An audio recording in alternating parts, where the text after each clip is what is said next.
Paul, what profession would you like to see a comically large wrestler take part in? Professional spy.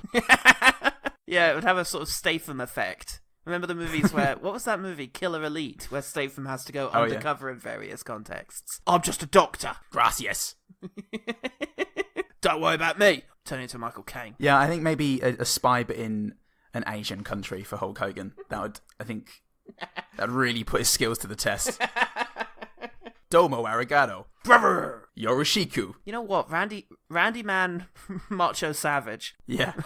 Is a much easier wrestler to do an impression of, I find, than Hulk Hogan. I can't really get his voice in my head.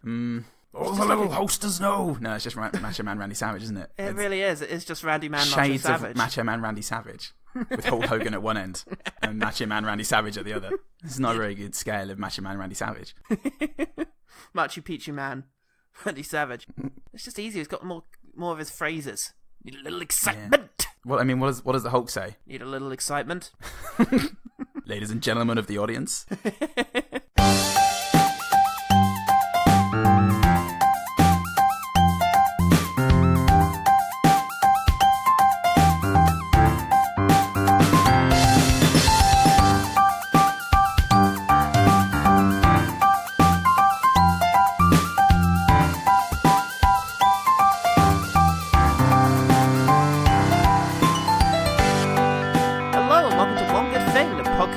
Straight up murder people who try to take care of us. Don't test us.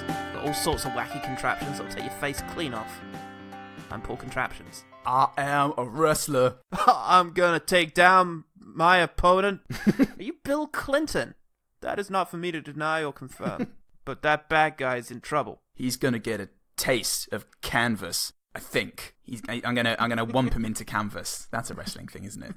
I'm going to do a slam. I'm going to do a can slam. My wrestling priorities are going to be to educate the lower classes and to weave that motherfucker's head right into the canvas. 3, eradicate AIDS with the canvas. I'm going to fucking body slam AIDS. Not going to know what's coming. I know you're going to accuse me of being partisan, but I just have to raise some issues about the president's mental health. I'm going to body slam poverty. I command it. I hereby order. I hereby order poverty will get body slammed. You know what, Paul? What? It sure was nice to have Ellen on, talking about a sweet-natured movie from her childhood with lots of heart and family-friendly spooks. Yeah, and I think she really lent a certain a shade to the Paulboys that is usually not available. It's not available for download or for consumption. No. And I think that's what was brought out last time. But tell you what, though, mate. What? Bit girly, innit? Oh, it's a all that bit wafty, wasn't it? Oh, a bit wafty, a little bit, all that warm-heartedness and humorousness and love transcending deafedness. Yeah. I mean, we're not gay, are we?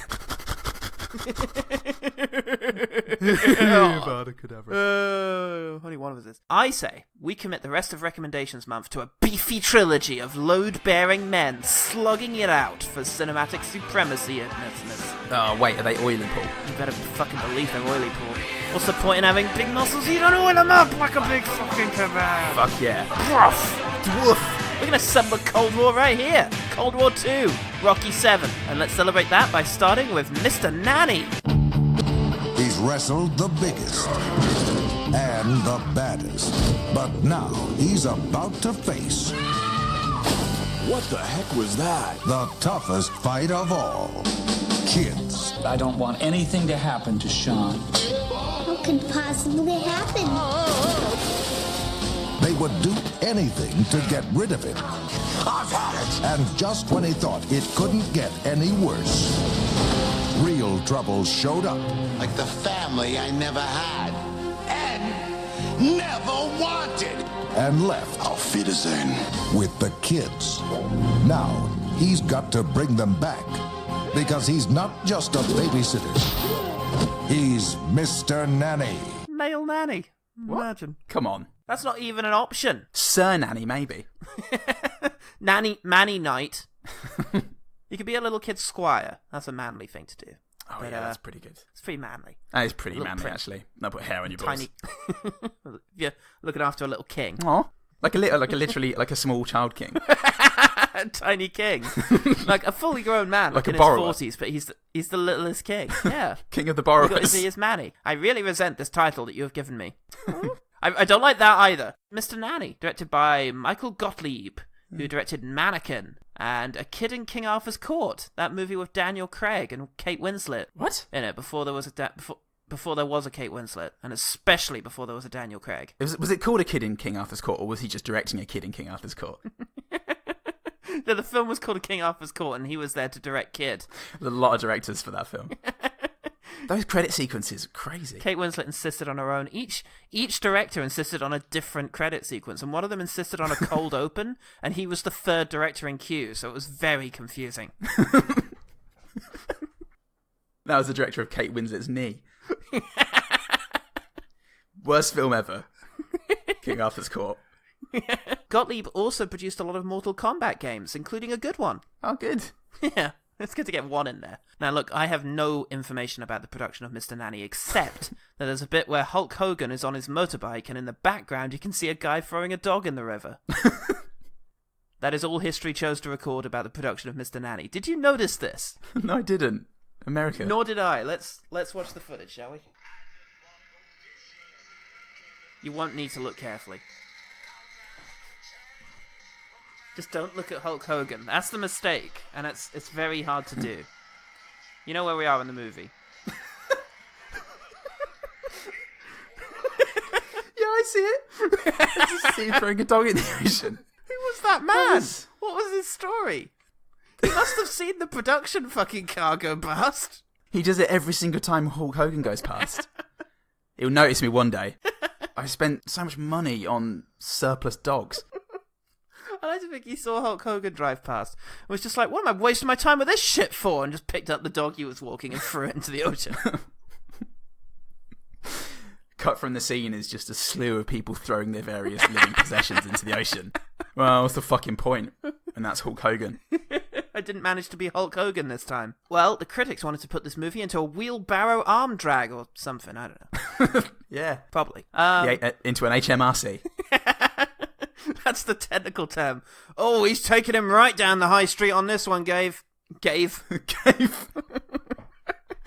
My name is Gavin, John. And he's got him on his signs. Yup, he's popped into the bank. Do you think he's going to make a withdrawal? I'm pretty sure he is, Gave. Fucking Kevin Thomas at the Los Angeles Times says that the premise has potential, but the film is needlessly crass and lethally heavy-handed. Yeah, you want some nuance in a plot like this. How would Bergman have done it? What would Yasujiro Ozu's Mr. Nanny have looked like, is what I wonder. The Hulk would have been a 7'1" Japanese man who was worried about the passing of time. Worried about his unmarried daughter. I would have fucking suplexed her into a marriage. Screamed at her covered in blood until she finally did her duty and married Macho Man Randy Savage. As every Japanese woman must at some point do. The Emperor decreed it. It was that bad Emperor, you know the one. Macho Man Randy Savage. I don't know how he got that position. The whole Japanese political system's really been shot since Randy Man Macho Savage went over there. Derek Adams at Time Out said, Hogan doesn't take himself too seriously either, which could prove his downfall. That's in excruciating movies like this. Who is waiting for Hamlet starring Hulk Hogan? What do you want from him? He wanted The Wrestler starring actual wrestler Hulk Hogan. This is exactly the projects he should have been doing. Oh, what do you know, Peter Travers, whoever you are? They're all Peter Travers. They're all to some extent, aren't we all Peter Travers? Remember there was that controversial foot binding in the movie critic era just to be like him and his adorable waddle, which is where they thought that his powers came from. It's just coincidence. The public, on the other hand, favoured the double knee arm breaker for this particular family flick. Ouch, that's a tough one. That'll get you right up the wimpy. Ouch is my wrestling move, my signature move.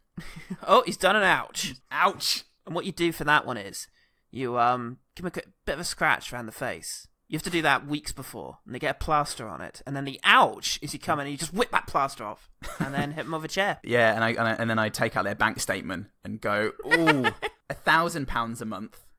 Ouch. I was going to call it, but you can't write that on T-shirts and caps with metal plates on the front of them.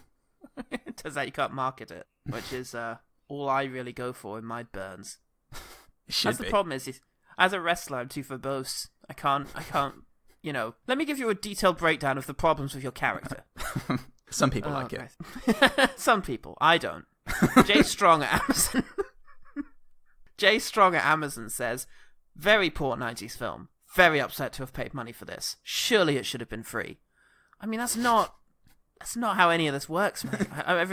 I respect the idea as a business plan. Excuse me, can I have one for Holmes and Watson, please? I can't in all good consciousness charge you for that, mate. Just go on in. And no one goes to watch a film until the Rotten Tomato meter just dips below 50%. Like, hey, that's a bargain. Might incentivize Hollywood a bit. We've got to stop making bad movies. We make nothing off of this.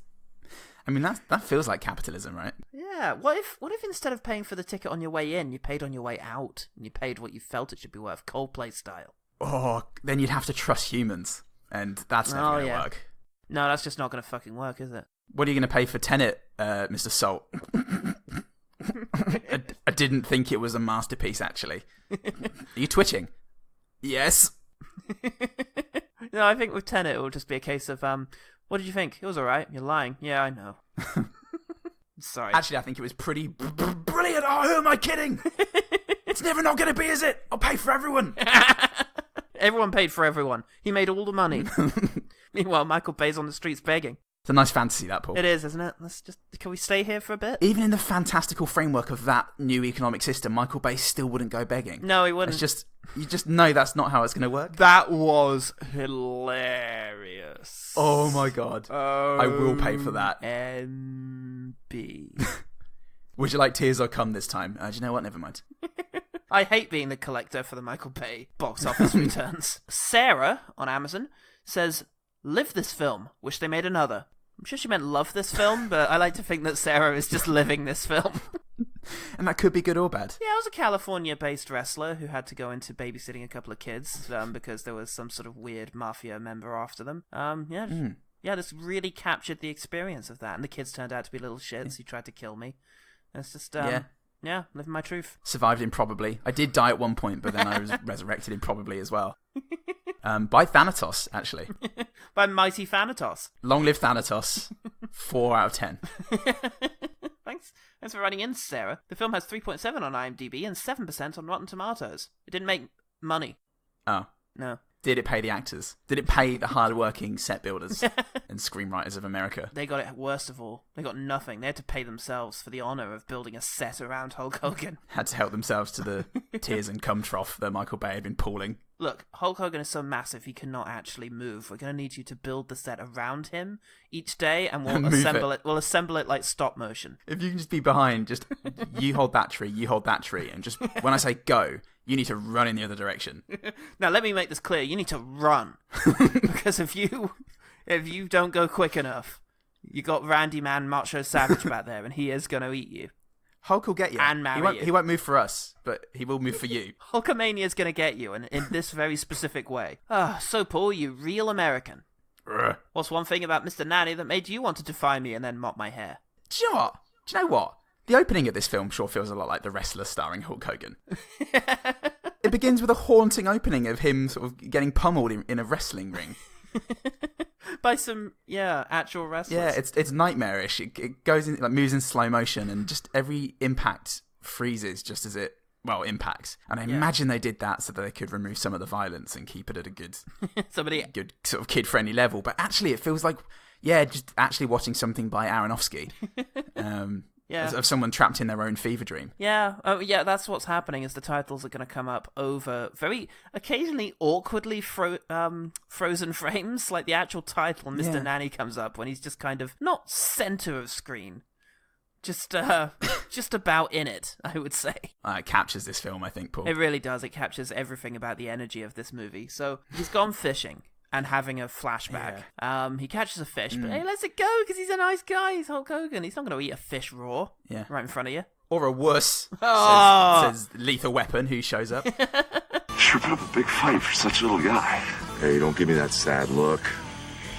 All right. Don't tell any of your friends I did that. Don't let me catch you around here again. What a sucker.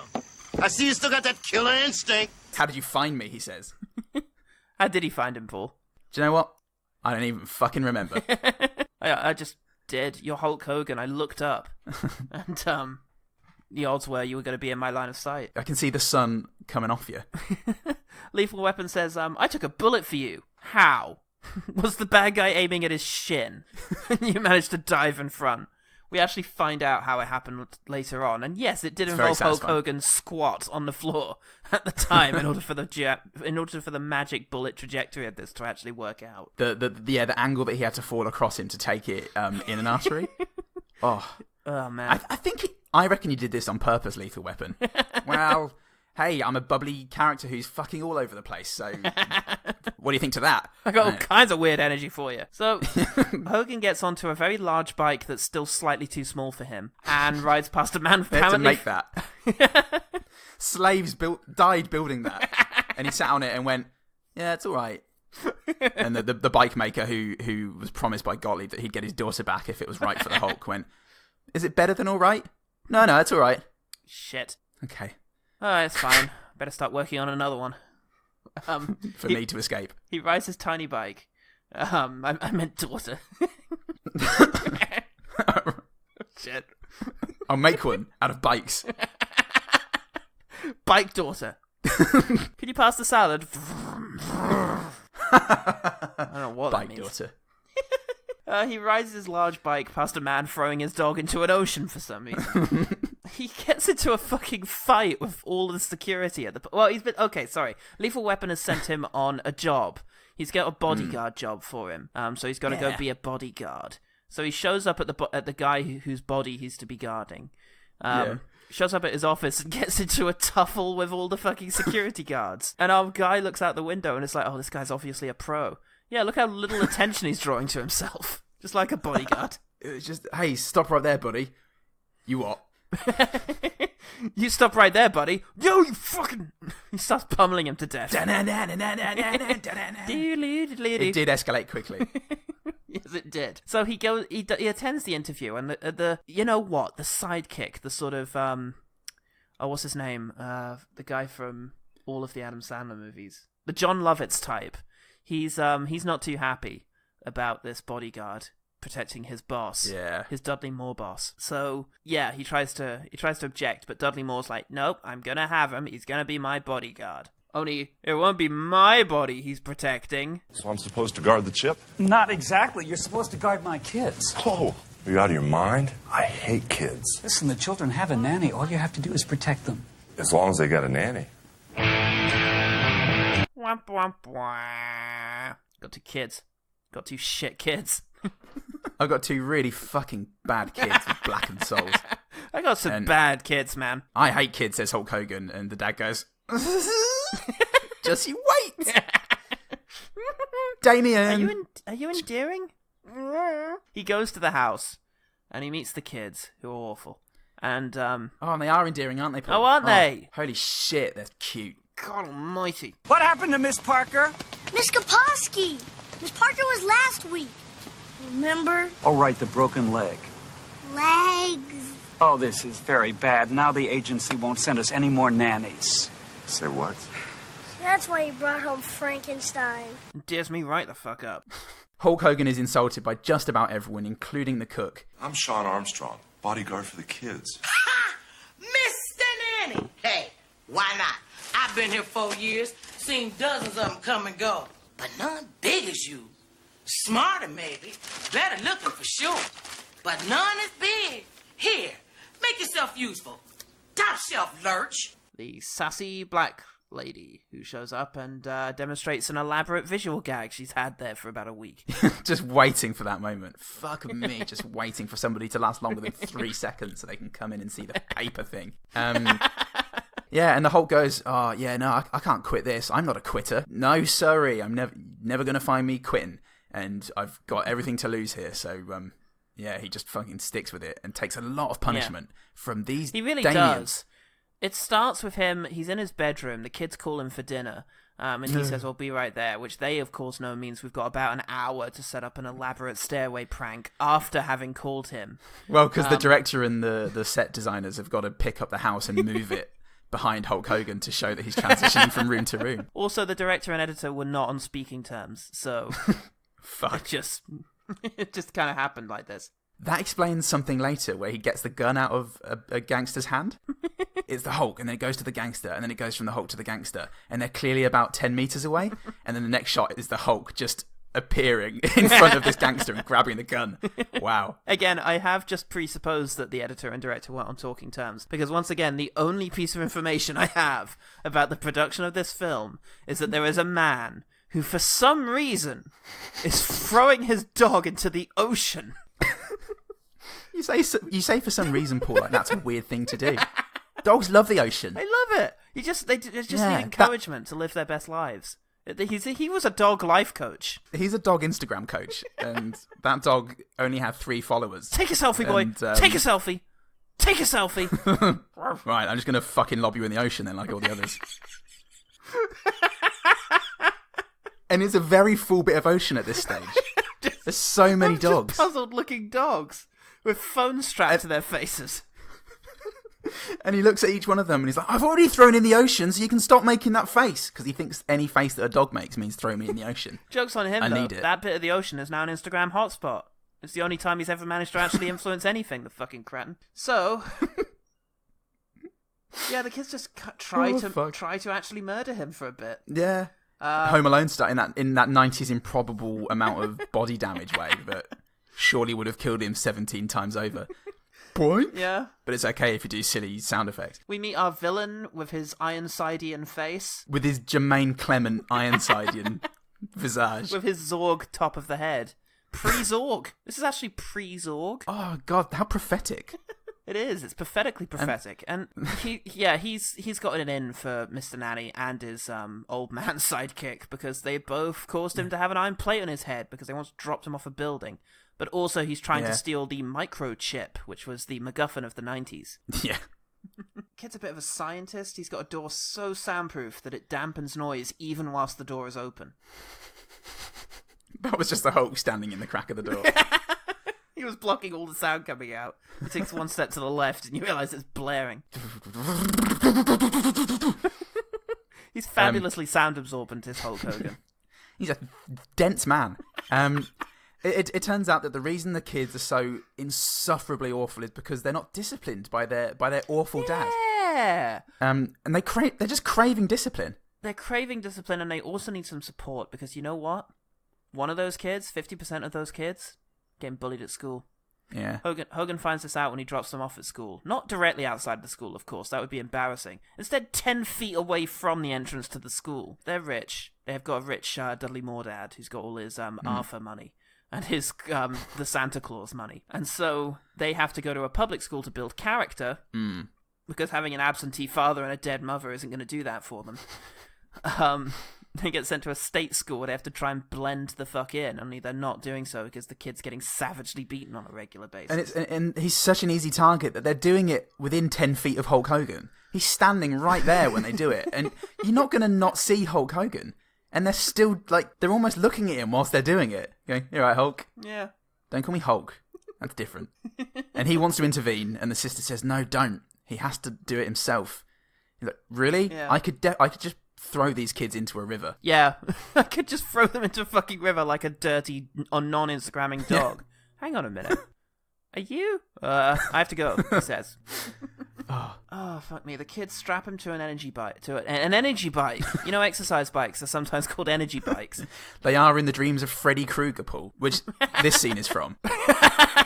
This is a very Nightmare on Elm Streetian scene, isn't it? They strap him to a bike while shooting the kind of looks that Randy Quaid gives to every pie he walks past. They properly give him a look of, "I'm gonna fucking eat that mustache after it drops off you, son. Gonna strap it to my sister and pretend she's my dad. Build me." What are we having for dinner today, Daddy? Kisses. This is getting weird. Oh dear. Bye, Sean. Have a nice workout. Bye. What did I mean by I guess they got away? Was it the bad guys when they were stealing the safe out of the wall? Yes! I guess they got away, yes. They come in and they steal a safe out of the wall, and a guy punches John Lovitz so hard, who is, incidentally, is working for the bad guys. Yeah, oh no. Punches him so hard he's going to be incomprehensible for the rest of the film. Which is all we ever wanted, really. It's all I ever expected from John Lovitz. If only that had happened. I mean, so often he's sharing a screen with Shaq, and yet Shaq has never taken that simple step between us and divinity. I love John Lovitz. He could do that to me, so I could just sit and watch him work. Yeah. Pow! Enter Wolfgang, the weird sort of muscle and part comic relief of this movie. Is he the henchman of Zorg? He is. Right. Look, it's a big girly man. What do you want, scuzzbucket?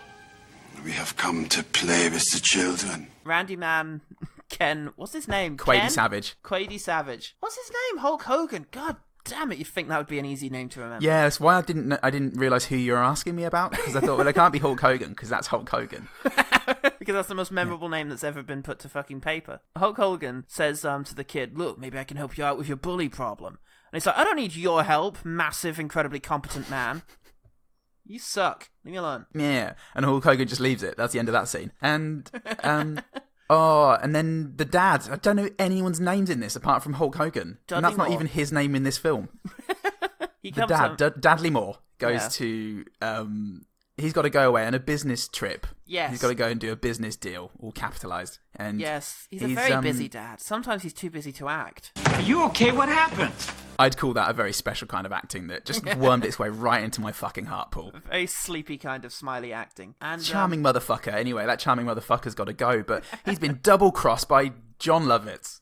But before he goes, he does notice that finally, Hulk Hogan has managed to smash some discipline into these kids after a particularly unpleasant trap that got him covered in red liquid. I mean, he's been electrocuted, beaten, shot, burned, and buried alive, but that red liquid really ruined his how life. many hours he spent under tanning beds, or probably just in Florida, just standing there, rotating slowly.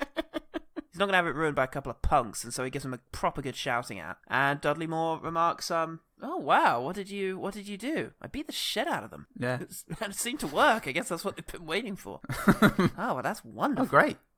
I should try that. But anyway, yeah, sorry, I did forget all of that. It's probably like the emotional, it's the emotional crux of the movie, because then he goes in and tells his kids that he loves them. Yeah. And he apologises for not being all there. I'm glad we can have these discussion groups about Hulk Hogan and his philosophies. It really is quite enlightening to me. Well, we've read the primers, Paul, and you need that to understand Mr. Nanny, actually, in a textual sense. So, yeah, listeners at home, you can buy Paul Salt and Paul Goodman's primer on Hulk Hogan, $99.99. It may seem like a lot of money, but any spiritual leader will tell you that that's the amount of money you need to spend in order to reach nirvana. So... Nirvana. So you're right, at this stage the dad gets kidnapped by fucking Michael Ironside. Yeah. The old man moves into the house in order to have a kind of sassy, slightly unpleasant relationship with both the mum and the kids. The mum? Yeah, the maid is the mum. Mum. Mate, she might as well be, because she loves them kids. Oh, she loves them kids. Mama, how would you like that cane up your nose? Who's the baby? Chlorine, meet my pal Bert. Ooh, the dynamic duo, Wimpy and Gimpy. She's in a good mood today. Alright, who's this? Alex, Kate, Bert Wilson. The brats. You're too old for a bodyguard. And you're too little to have such a big mouth. Yeah, and then ensues a fucking just house invasion by this horrible character. Yes. And I just wish that he'd leave, but they love him. I thought you were referring to the bad guys attacking, but you meant the fucking uncle character. I meant Bernie or Bert, whatever he's called. It's just whatever the fuck that thing is the true called. villain of the piece. Yeah, he comes in and does some assaulting. The Hulk puts on a perfectly fitting tutu that this small girl had for a 12-foot-tall, 300-pound wrestler. Probably she knew. Probably she knew it was going to come in handy. Someday, long before she knew Hulk Hogan and his ways, she figured, I better be ready for this scenario. She felt it in a girl waters. While she's teaching him how to pirouette, evil invades. Yeah. The Empire finds them, and they have to get captured. They have to. That was Hulk Hogan's excuse. Because Wolfgang really just... Yeah. Well, he beats him up. Beats him up bad. Yeah. Well, the kids get taken. Does the old man get taken? He doesn't get taken. The old man gets taken. Yeah. Oh, he the does old get man taken. gets taken. Okay. Valuable Well, old man. Because, Best character in the film, apparently. According to this movie. The maid meets with Hulk Hogan and says, yeah, I knew you were a wrestler. I saw you wrestle last year. Why didn't you tell anyone? Because obviously being a wrestler makes me absolutely fucking useless. You didn't out me. Because I hoped you'd be good for those kids. Is that why you've been nothing but shitty to me since I got here, calling me fat and constantly undermining my confidence? Yes. Pretty much. Those kids need you. I understand. I understand everything about you now. There's a couple of gags in here in which no one in this world can fucking resist taking somebody's wallet. It's like no matter what purpose they're after, no matter what it is they're up to, if someone says, oh, there's nothing on me except my wallet, oh, well, all right, I'll have that. Because the guy's like electrocuted his wallet, the kid has. It works so many times in this reality. That's pretty good because that Chinese guy falls off. It sounds like he says motherfucker in Chinese when he gets up off the floor. I'm very interested in what was said there. This is an R-rated movie in China. Or it's just PG in China. They really don't go into that thing. As long as there's no gays in there, all good. As long as there's no state secrets or undermining, it's fine. It's actually a very pro-communist film if you get very metatextual. Again, you have to buy the primer. You have to, so, absolutely have to. It's a must. You'd miss all Chapters the subtext. 53 to 54 are just all about this. I mean, granted, we did write the entire thing without noticing that there is, in fact, a very visible shot in which a man throws his dog into the ocean. But that will be coming in the expanded version of the Hulk Hogan canon. I mean, this is really a textual primer, and this is, and that is, I mean, what would you call it? It's what's the opposite of subtextual? Uber textual. Uber textual. I mean, you can't just go and write an uber textual primer on Hulk Hogan and Mr. Nanny without living that life for a bit, without locating a river that's at least deep enough for a town of dogs. You got to find a river inside yourself that you can throw your own dog into. Got to search for the river inside yourself. Throw a dog into it. So, whilst you're doing that, we shall surmise the ending of this fucking film. The wallet gag works again. The wallet gag works yet again. He manages to beat up a warehouse full of thugs. Check the primer. And he wins. He wins the day, Hulk Hogan does. Not before 15 minutes of Thanatos headbutting him and running into him head down with his big metal head.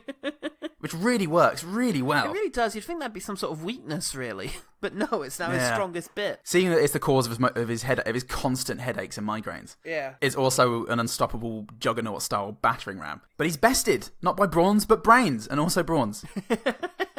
Yeah, if anything, it was Thanatos who was trying to use his brains. I mean, as a bludgeoning instrument, but nevertheless. Yeah. He was using them. I mean, he's the true hero here. All hail Thanatos. We can all agree he was actually written as the protagonist of this film, but they switched it at the last minute. Then they cast fucking what's-his-face. No, this won't do. So yeah, it ends. He's now going to be a member of the family forever, which they can't stand. But he tries to leave. So they murder him. Yeah, he does try to leave, but the kids cripple him and keep him on the grounds forever. Yeah. And to this day, if you go around the old house and listen carefully, you can still hear the sounds, the subtle sounds of Hulkamania. 1, 2, Hogan's coming for you. 3, 4, he's going to suplex you onto the floor. This guy's also going to do suplex to the floor. So we know wrestling. We know all wrestling. About that canvas life. Hashtag canvas life, everybody. Living the canvas life. So yeah, that was Hulk Hogan's Mr. Nanny. Paul, what do you make of it? Mixed feelings. I know. Yeah, it is, isn't it? There were parts of this where I genuinely thought to myself, I'm enjoying this. Yeah. This the film good. really enjoyed having Hulk Hogan in it at times. Yes. There are moments, like when he just picks a fight with the security guards. It's just wonderful, because the security guards are awful people. And it really takes little provocation for the Hulk to just start throwing both of them through walls. And you got the electric guitar just wailing in the second he throws a punch. And it's glorious. And it really is. There are many moments of that. And by many, I mean about 6. Yeah. I would, characterize it as saying, you could split this into 3. There's the bits that will actually work as intended, which are fairly rare, but sometimes it happens, and we'll get to those in the quickfire. There's the bits that are just so bad it's actually quite amusing. And we'll get to those in the quickfire. I think the final shot really encapsulates that, where it's just a massive man flying through the air as he goes, it's really quite good. And then there's the bits that are just boring. Yeah. That's the worst of it. There's nothing in here that's going to offend you or feel like the lowest common denominator or pandering. It's just... No. It's just lame, a lot of it. And a lot of it, I think, comes down to the fact that the direction isn't very lively. Yeah. Like, if you look at the scenes where the kids are home aloneing Hulk Hogan, there's just a slight awkwardness there, where you kind of want them to go a bit further, because the kids I actually quite like. Really? It's not the best it's not the best kid actors, but the spirit of them and the dialogue that's been written for them, especially the little girl. You know, it's very Addams Family. It's only low voltage. You can't kill it. Then crank it up. I don't know if... Like, I couldn't tell if they were meant to be precocious and scamps or genuinely evil. And I went genuinely evil. That's okay. why I enjoyed them. Okay.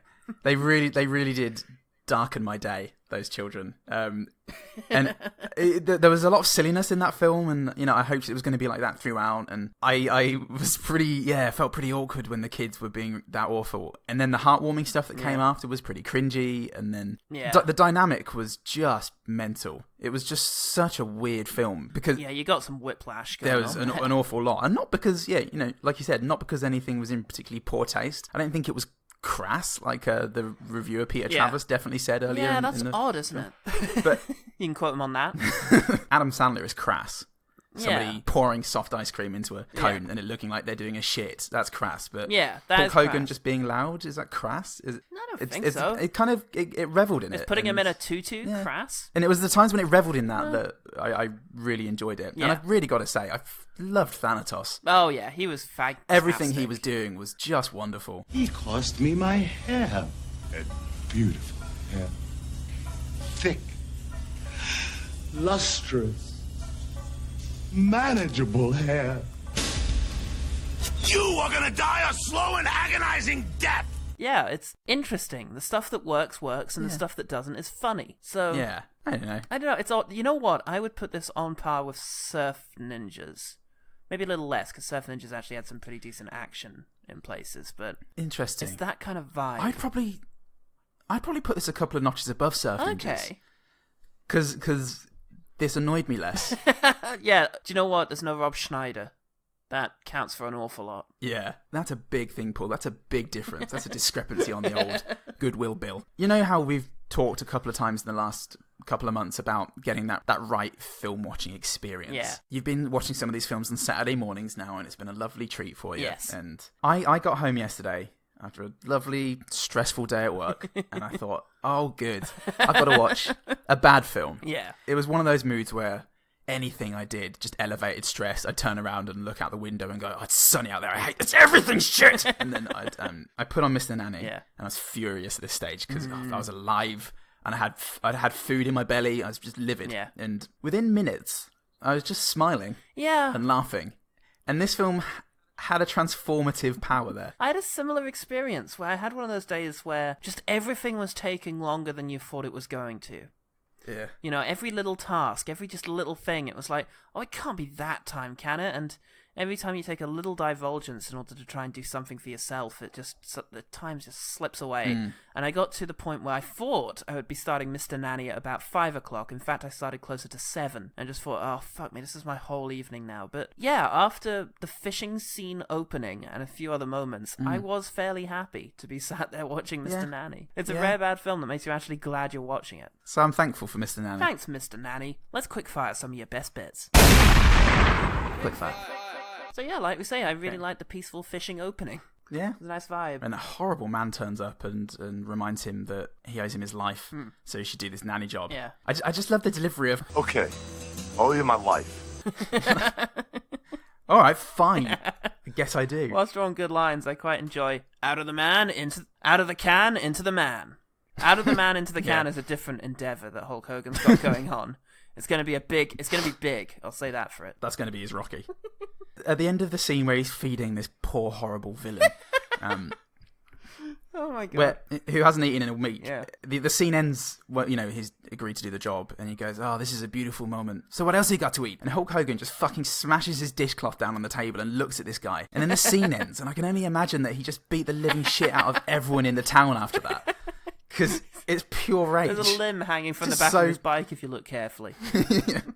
His pelt's hanging off him like in Red Dead Redemption. He fucking skinned the guy and is now going to turn him into a fine coat. It's really uncommensurate, Hulk. God. Jesus Christ. Yeah, I like the fight scene with him and the guys at the security checkpoint, which includes, really fun. and I really had trouble writing this down because I don't know what it's called. What's the long wooden thing that comes down to stop cars driving through it? Okay, just a barrier? Oh, yeah, it's just like a disposable barrier, but he snaps a bit of it off and hits people with it. That's brilliant. What an escalation. This just happens whenever Hulk Hogan tries to go anywhere. Even a place he has an appointment to be. He can't help but get into a fucking rowdy fight. When he's in the office getting interviewed by Dadley Moore, the head of security, I don't know if it's a drill or something, but the head of security comes running in, and the Incredible Hulk Hogan just sees him and clotheslines him. And he goes, "What are you doing? That's the head of security." And Hulk picks him up and goes, "Oh, hey buddy, see you hit you?" And patting him down. It's a very cool line. Yeah. Speaking of cool lines, I quite liked his back and forth with the villain of the film, according to you, when he says, But do me one last favor. What's that? Go by my house and turn off the gas in my oven. Why can't you turn it off? Because my head's gonna be in it. Yeah, I really like that. That was really, really good delivery. Yeah. When he's shown that deterrent rocket that Dadley Moore's been working on, because the microchip is to power this rocket that would be peace on Earth, basically. So imagine the end of this film is that peace on Earth happens. Yeah, thanks to Hulk Hogan, as we all thought it might. Thanks to Hulk Hogan. He's shown this rocket, and Dadley Moore and the head of security, John Lovitz, leave the room. And there's a fanfare that's been playing whilst they're doing this. And as they leave, the fanfare's still there as Hulk just very quietly starts playing with this rocket, making pew noises. Just utterly surreal in a jam sense of the word. A giant man playing with a toy rocket. It is very Werner Herzog. Oh, I really enjoyed the song, to which the main lyric is...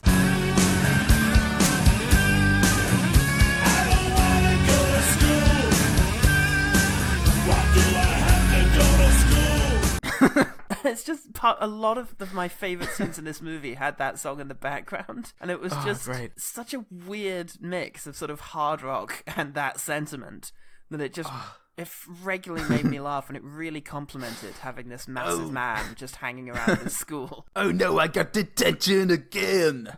Gotta write 10 lines. Homework sucks. The villain's head, the actual villain, Thanatos' head is this metal plate that he didn't pick up in Nam, which is how you know he's the real villain. Yeah.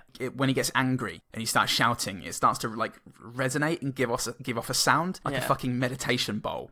And whenever his head starts hurting, he just clamps his hands onto it, and it goes. It's just a really cool detail. Just good. This villain has so much to him. Like, so much detail and so much fanfare about him. I don't know, like, he's so out of place in this film, but he really does help it. Somebody get him into the MCU and have him fight Thanos. Now, it's a slightly kind of cringy, precocious kid joke, but I really like the reaction to it. The little male kid says, he is one tough mother. And it's the way that his sister sort of looks at him and gives him a sympathetic nod. Like, that really made me smile. Aww. Oh, the big red Hulk screaming in those kids' faces really did feel good. I was so happy. Felt like it needed to happen. It did need to happen. He was so angry. A line that the maid had. And go ahead, quit. So what if people call you a panty-waisted candy-ass wussy? I just didn't see it coming. And I also quite enjoy candy ass. As a phrase. I quite enjoy it. The scene where the daughter's sent to detention and the Hulk confronts the principal, because it's the same one he had when he was a student there. And it ends with the principal just really lamely letting them go, and he just laughs. Yes. It's a nervous, I'm just masking my depression now because I was intimidated into letting them go laugh, and it's through gritted teeth. And as he's doing it, he's like. The camera just slowly zooms in on this grim visage, and then it ends. That's that scene. Just done. I'm so glad you mentioned that, because I wrote that down as actually a joke to say in our plot recap, but I skipped it because I couldn't remember what it was. The principal adopts the demented grin of a fucking maniac. It's good. Oh yeah, the sister did make me laugh in the bit where she said, "Don't say a word. He's very sensitive." Hey, Weenie, you want Sean to kick their butt? Shut up! The timing was very good, and it surprised me. That's so much of this film. The stuff that made me laugh was stuff that surprised me, because I knew something was coming. I thought maybe Hogan would say something and the kid would scream at him and she'd be like, told you. But it took me by surprise that she would just immediately make fun of this kid, because so far they've only had good reactions with each other. We haven't seen them torment each other, and so, yeah, I like that. And she's so malicious in it. It's very good. I like when the maid she understandably wants to hit Hulk Hogan with something. It's nothing unusual about that. He picks up a pan, thinks about it for a moment, then puts it down and picks up an ever so slightly larger pan, an almost imperceptibly larger pan to hit him with. That was good. Oh, but the way my next good thing is the way he takes the pan to the head and immediately drops is amazing. Yeah. When Hulkamania is trying to teach him how to stand up for himself, and he says, I feel awkward. And he says, I know, but nobody else will. And it just sounded like a real nice little bit of advice. And I like the concession that, it does feel awkward to do this stuff that I do, the Hulkamania stuff. But if you do it right, then hopefully you just try and believe that other people don't know how awkward you feel. Yeah. Good bit of teaching for him. That broke through the cringiness for me. That was really good. You should try Hulkavania. It was the scene that was then cut. When he turned into a vampire and flew away. Fed upon the children. And another bit from Thanatos, I think, when he's either in the safe scene or when they've just captured Dadley Moore, and he's screaming, and then he just starts going, "Ow, my head! Ow, my head! Yeah. The pressure!" he's lumbering about, and the camera can barely keep up with him. It's a glorious moment. It's a very Donald Pleasance impression, wasn't it? That shut him in the heart. The little girl wants a song, and so he says, "Oh, I don't know those songs," and she's like, "I'll teach you," and she starts singing the song. And as she's singing it, it's in a one shot. There's no like counter reaction. We just get a wide here. And Hogan falls asleep, which first of all is quite amusing. Again, it caught me by surprise. I didn't clock that was about what was about to happen. So he falls off. Then she says, "Hey, wake up!" I'm awake. Which was really good. Yeah. That scene did surprise me. Good. Yeah. And actually, the scenes following that where the dad goes to speak to his son had some really sad moments, and the daughter, just some really sad and some really heartwarming moments. Yeah. I really liked him being a dad with them. It was good. I guess the scene right before that where he's about to rush off to his important business deal, and he's like, "Well, can't you just tell him good night?" And the Hulk goes, "You got something more important to do?" And he goes, "Yes, as a matter of fact, No, I don't." And it's a really charming, self-effacing smile, and just oozes charm in that moment.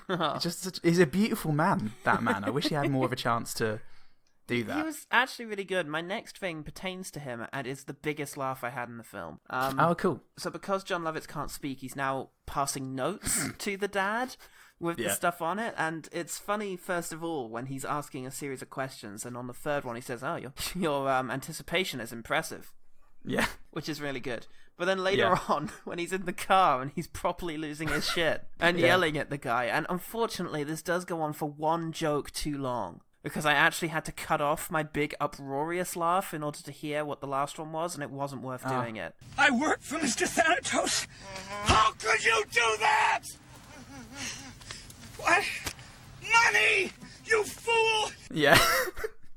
That was amazing. Hulk made a good-looking sandwich, Paul. That big fucking foot-long thing, that 2-foot-long thing. You got to make a 2-footer when you're Hulk. Oh, I like that. I like how American movies of the 90s always used to have very substantial-looking baguettes.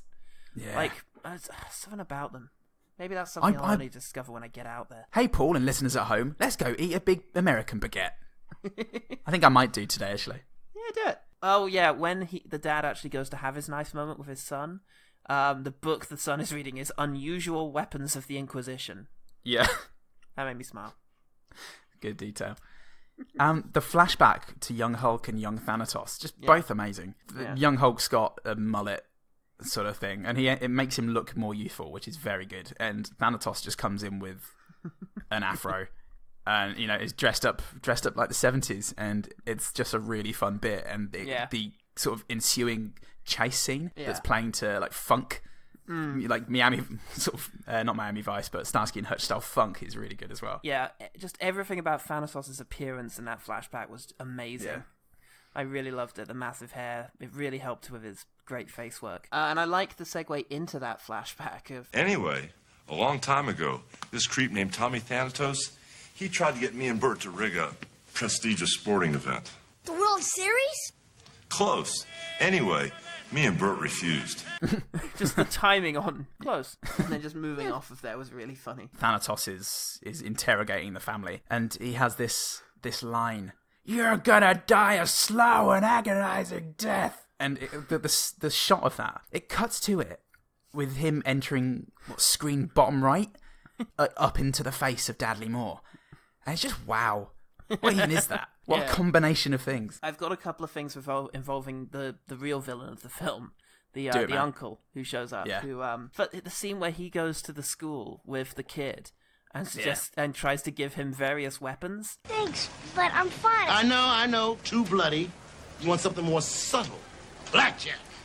One good bop on the head and his brains all over the sidewalk. No, really, I'm fine. Too messy, I know. How about a little mace in the face, huh?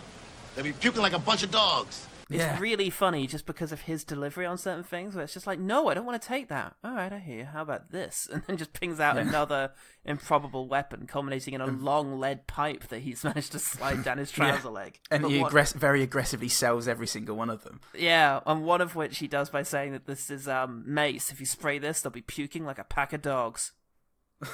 Thrown in a river. Have they gotten out of a river for failing to become Instagram influencers? It's a weird thing to say, old man. It's truer than you know. Look, Bert, the true villain of the film, shooting his ropes loose is... Yeah. Oh, fuck, I think that was one of mine. Yeah. It's how long it goes on for me. It's the fact that it's on fully automatic and he has to sit there for a good 10 seconds before the ropes are actually cut free. Yeah. It's very reckless and it keeps going and keeps going.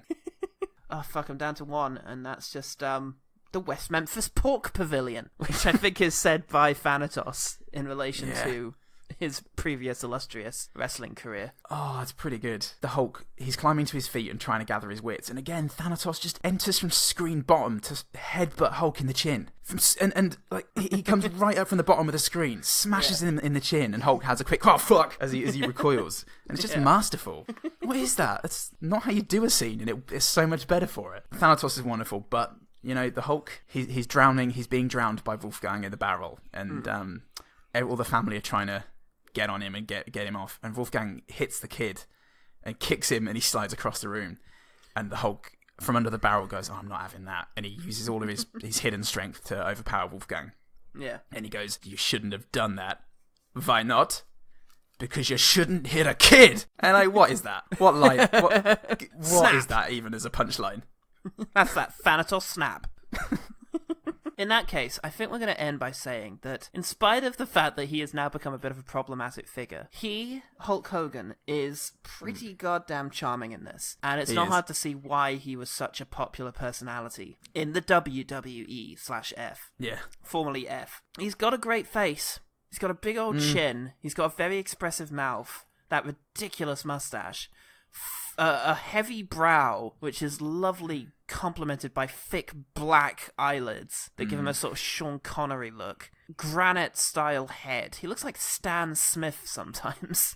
He's just got a very sort of blocked head, and his obviously huge structure makes him a very fun and slightly awkward presence, which, is very enjoyable. There are times there where he's the calm in a storm. That's not the phrase, but in this he is. He's the eye of the storm and the tiger. Exactly. His unmoving countenance when people are just losing their shit around him. It's very reassuring. And, just watching him talking about how he should have plied when he's in his big old man leotard. Yeah. He did it well, I think. Yeah, I think so. There was no shame in it, No, he welcomed it, and even the film wasn't a man in a leotard. It was just, look how lovely this is, the Hulk in a leotard. Only the uncle, the true villain of the film, reacted in any kind of disgust. Uncle Lethal Weapon.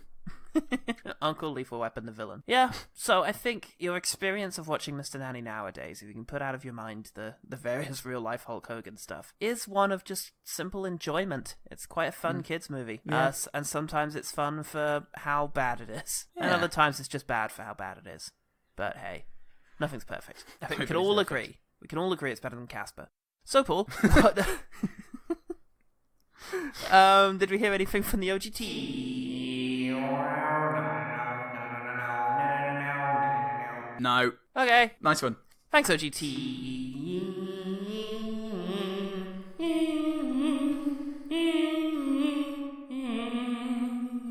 Alright, let's talk about the one better thing. The one better thing. My one better thing was actually just going to be Mr. Nanny in this case. I think it had enough to make it enjoyable. It made my bad mood a good one, a glad one. It turned me bad into a glad. Thanks, Hulk Hogan, for gladding my bad. You've done it for us all. I'll have one. I will agree that yes, it's mostly just a fun film that is entirely functional as its own thing. The only thing that I thought about during the film, and really this is kind of, I guess, knocking off The Bodyguard a little bit with the Whitney Houston, which I've not seen actually. But another movie that was kind of knocking off that film, I think, was Corey Ewan's The Bodyguard from Beijing, Chinese film, released in the West as The Defender, in a heavily edited sort of different version. It stars Jet Li as a guy who is a professional bodyguard who must protect a witness, played by Christy Chung, and he's got to protect her from a seemingly unstoppable army of bad guys who are going to try and take her out in the name of eliminating her as a witness to one murder. But in the process of trying to cover it up, they are literally destroying a city, including an immense shootout in a shopping mall, which is really quite fabulous. But that's that Chinese corruption, you see. Yeah. Typical. Film was released in 1994, which is just 1 year after the Mr. Nanny. And yeah, it's got similar beats of this very stuck-up, kind of very serious bodyguard played by Jet Li, getting closer to the family and gradually accepting the kid, who's a bit of a shit. Hulk Hogan's in it. And Hulk Hogan's in it, which is a big surprise. He plays the kid, which makes for a very unusual energy that I really found quite erotic.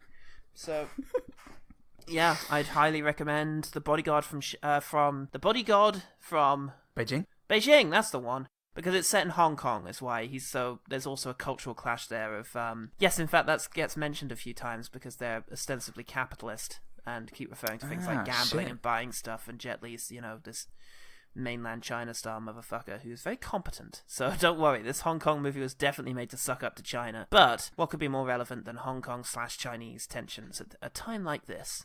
Yeah, very prescient, Paul.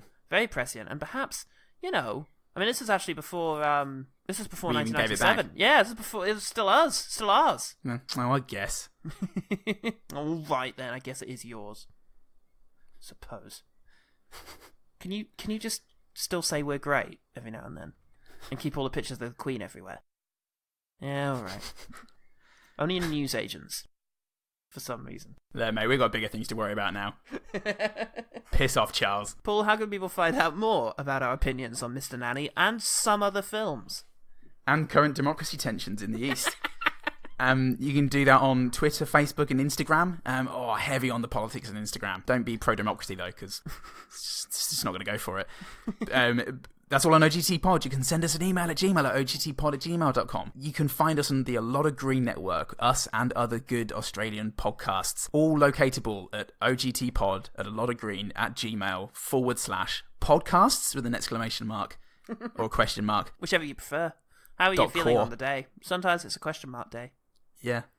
And you just have to guess that. The URL just changes. Changes like the wind, mate. It'll be wherever you need to find it. Changes like the wind in a tunnel in Face Off containing Nicolas Cage.